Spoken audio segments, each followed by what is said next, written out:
Hey everybody, Michael Diederich here. I'm just a poor boy. Welcome to my channel, or welcome back as the case may be.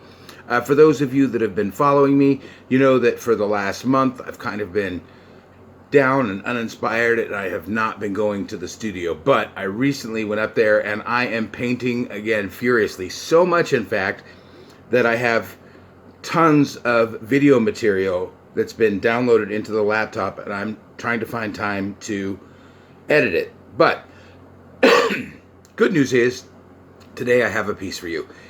I have half a piece, in fact, because I am going to show you this clock pour in two parts.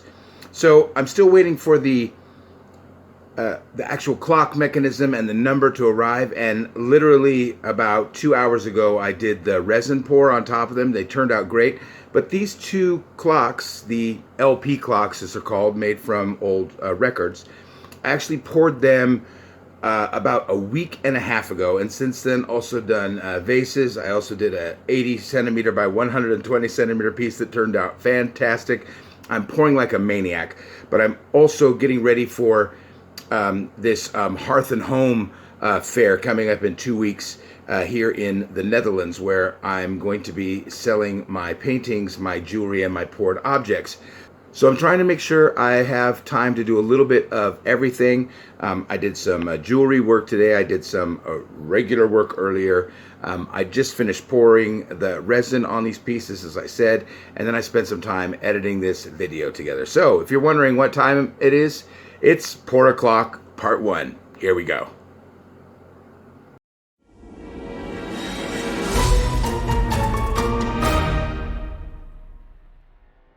Hey everybody, welcome back to the studio. It's good to be back. Let's just jump right into it. First thing I want to do, let's talk about the colors. Look at this, 12 colors. That's a lot. It is, but I'm not using them all together because I'm going to be doing 2 pours tonight. This may end up being a 2-part video. We will see. All of my colors except one tonight are from Amsterdam. So we have here the phthalo blue, we have emerald green, it's good old silver, this is turquoise blue, and this is the one color that's not from Amsterdam. This is from Lucas Acrylic Studio, and in English it's called Viridian, and then in parentheses phthalo. So it's like their phthalo green, but as much as I love Amsterdam, this green, this is just such a great green for me. And instead of mixing custom, I mean, like I said, Amsterdam's got some great greens, but this one is just bottled and ready to go. And then on this side, of course, we have good old carmine, azo orange. This is the gold yellow. This is the azo yellow medium. This is the olive green deep. We, of course, have deep gold. And this is the permanent red violet. These 7 colors will do 1 pour, and these 5 will make another pour. I'm going to get these bottles off the table. I'm going to get the paints put off to the side. I'm going to grab my gloves and we'll get started. Alrighty, we're back. I've got those 7 colors off the side. These 5 are ready to go. I have my trusty cake spinner here. I put some tape on it. I've got my stick, and I've got some wipes and tissue paper, and now it's time for the star. Friedrich Handel. I went to a secondhand store today, and I needed to buy records for this, and I could get 5 for $5 pretty much. And for some reason, I was just obsessed to like go through and look for the right records. Didn't matter. This is the record. If you look at the other side, except for it being a little bit, dusty and this piece of tape, it's just a regular LP. Because I'm going to be doing 2 different kinds of pour. And this one, it's fine, but there is a hole in the middle because it's going to be flat. In fact, it's kind of important that there's a hole in the middle because it will help me find the center. So we have this centered on here. I am going to use these 5 colors, and we are going to do a dahlia pour. Now, the advantage is it's on a round surface again, just like the little table I did. because the square one I did, it was a lot harder to get the paint to stretch and get to the corners, but because it's a record and it's round, this should be pretty easy. The one difficulty tonight is I decided not with this little paint to put everything in squeeze bottles, so it's going to be a little bit harder to control, but I'm going to do my best. Let's speed through this and get these puddles on here. Here we go.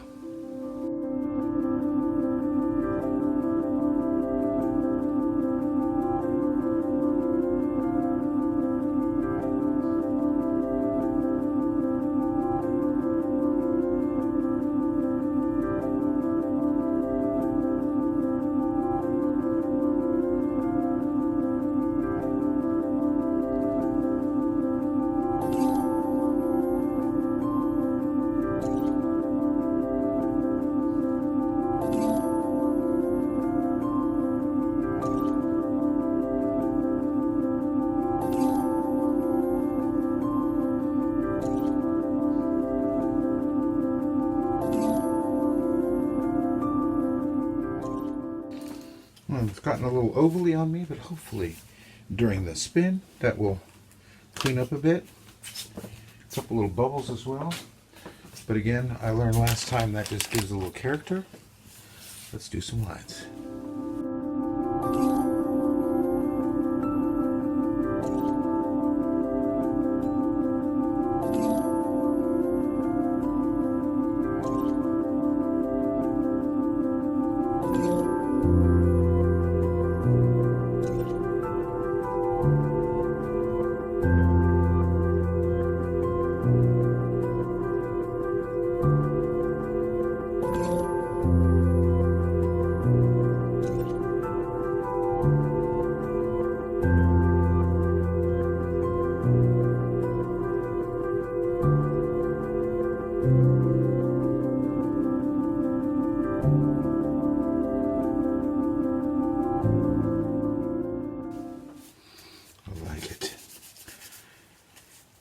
Yeah, oh, I loved, yeah, see, before I was not crazy about cells popping out, and this looks really nice, actually.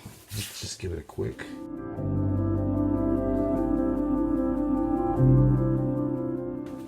So I'm going to let this go off to the side and let it dry. I am going to tilt, though, this way just a little bit, simply for that middle cell.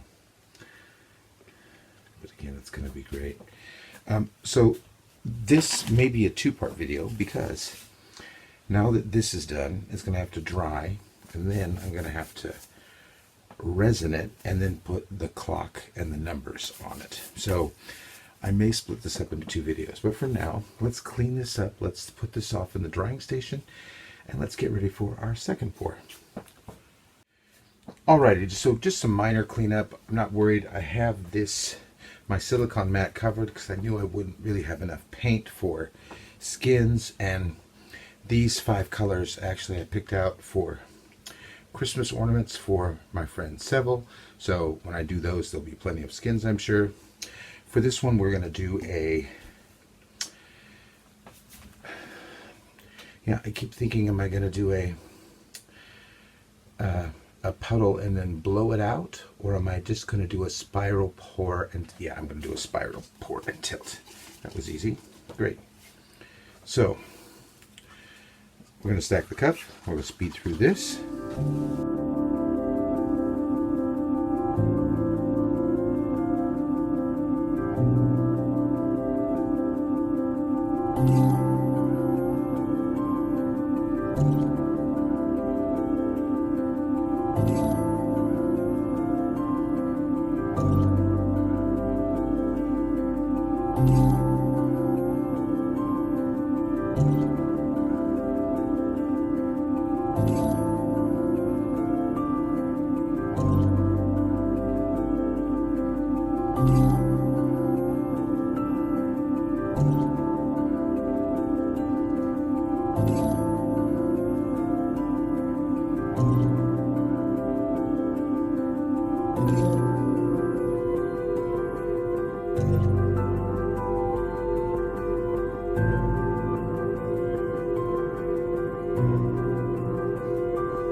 like that a lot.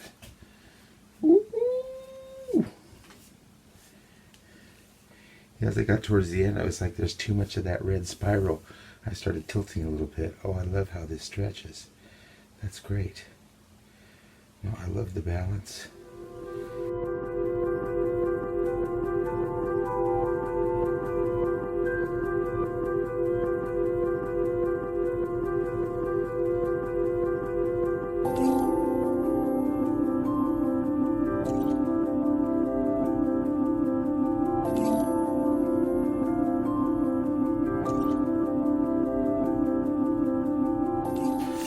Okay guys, I'm going to take you in for a close-up, and then hopefully you'll see the dry results, and then I think I'm probably going to end that video and give you a part 2. I'm also waiting for the clock mechanism and the numbers to arrive.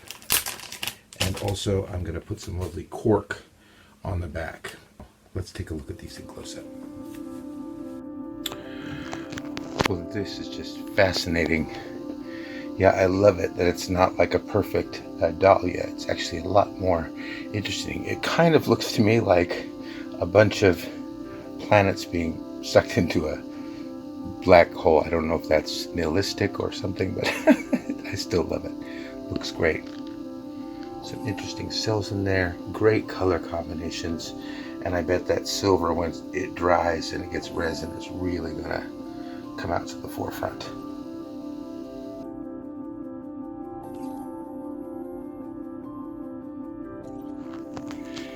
And this one's wet.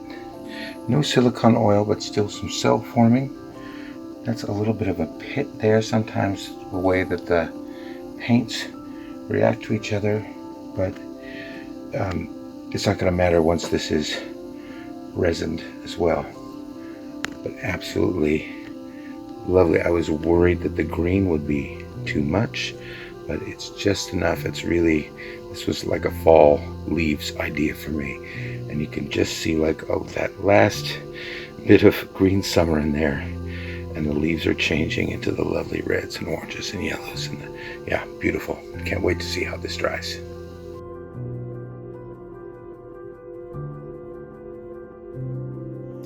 Hey, okay guys, so I have decided to do a 2-part video. These are the 2 dry pieces. They turned out lovely. They're in my resin room. I just turned off the air purifier for that nasty sound. They are all ready to go. For the holes in the middle, I did put like a little cone piece of tape just to make that process as easy as possible. Now, as I said, multimedia girl, she actually just drills a hole in it, but I'm going to try this just to see if it makes the process a little bit easier. So it is going to be a 2-part video. I'm going to resin these. I'm still waiting for my clock parts to show up, and I'd rather get a video out to you than make you wait any longer. So check these out. These are the last time you're going to see these muted matte colors, and with the resin going to come to life, and I'm going to show you how to turn these into a clock. This is Michael Diederich. I'm just a poor boy. See you next time.